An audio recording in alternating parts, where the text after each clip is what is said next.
Société Générale is one of the largest financial service companies in France. It was formed in 1864 and has grown to have over 3,000 branches in France and over 5,300 locations worldwide.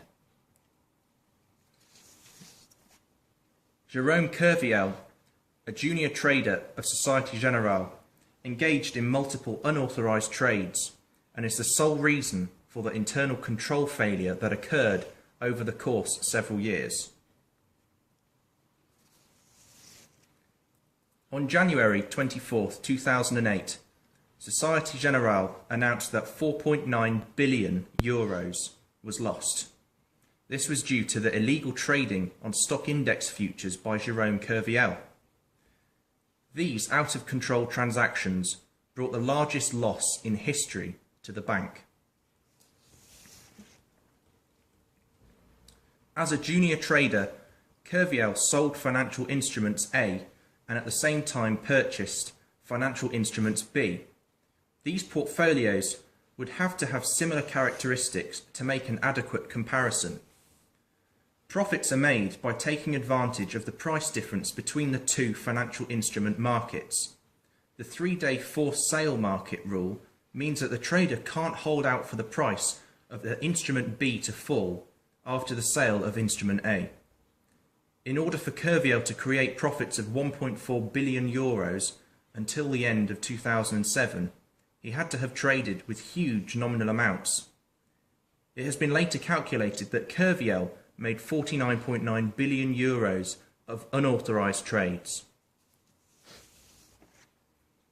Kerviel was accused of exceeding his authorisation limits, which suggests flaws in Société Générale's controls, in which there is simple trust in their employees to stick to their authorisation limits.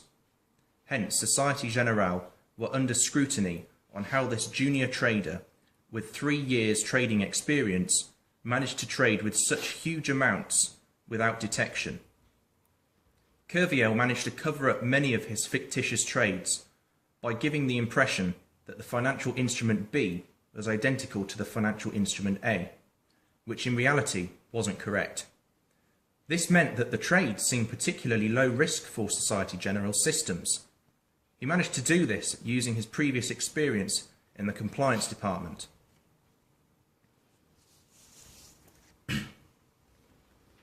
However, some suspicious trades were flagged.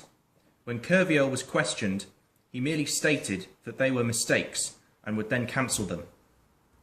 He then had to replace that trade with another transaction with financial instrument C, so the sale on financial instrument A would be seen as the more integral purchase. Kerviel also had to falsify documents in order to justify fictitious trades.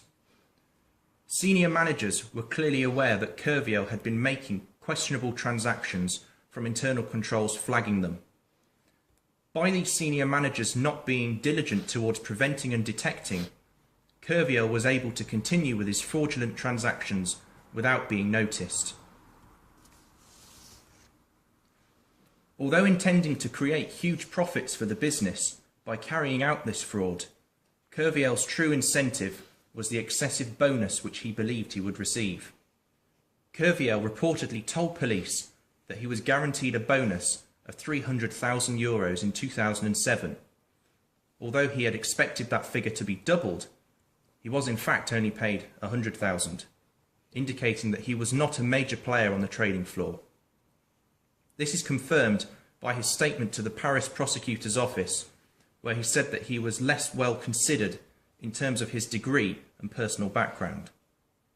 The bonus formed the motivation aspect of the fraud triangle, and the rationalisation component could be that Kerviel was taking revenge on those who had underestimated or misjudged him, as well as the bank generally. It could be said that the large amounts of cash that Kerviel was generating for the business had set him up to be in receipt of a much larger bonus than he would otherwise have expected. A performance-based bonus created the motivation for him to trade illegally. Fraud can often occur due to a combination of work-related stress and personal financial stress. such as unpaid loans or gambling debts. To combat this, employee behaviour should be monitored and support should be given to people showing signs of stress. Another cause of traders committing fraud may be as an act of revenge. The employee may feel that he or she is underpaid or has been passed over for the promotion often. The individual may also feel resentment towards the company due to poor working conditions, long working hours or unfair superiors. To keep employees happy, they should be regularly rewarded to make them feel as if their hard work is being recognised. Arguably, one of the most effective ways to discourage fraudulent acts is to issue shares to high-ranking employees. This will realign their personal goals with the firm's goals.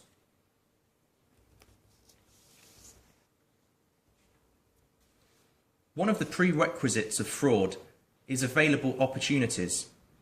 Kerviel had the ability to undertake unauthorised trading and placed excessive trust in one individual.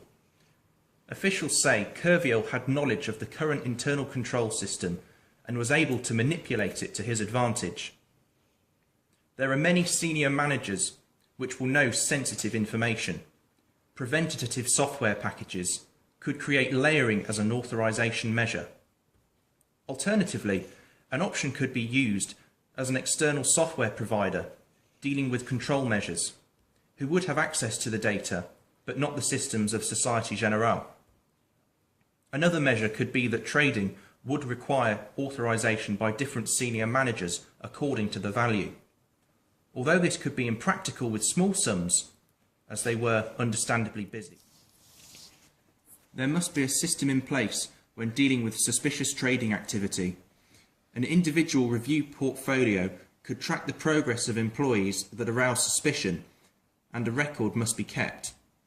When an employee is consistently engaging in suspicious activity, their actions are flagged for review. The US Sarbanes-Oxley Act, July 2002, stipulates that companies must have whistleblowing mechanisms. However, at Société Générale, colleagues were too trusting. It can be difficult to accuse a colleague. Therefore, there must be an objective review process in place, perhaps offering the option for anonymous flagging. Société Générale could consider reviewing their management philosophy. For instance, an autocratic hierarchy may hinder communication between the organisation and reduce the reporting of non-compliance.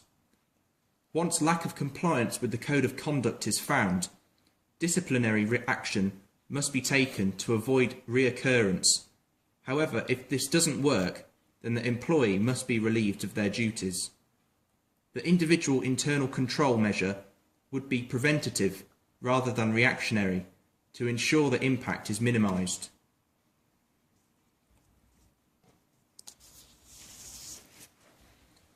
The 5th of October proved Judgment Day for Jérôme, who was found guilty and sentenced to 5 years in prison and banned from working in the financial services industry for life.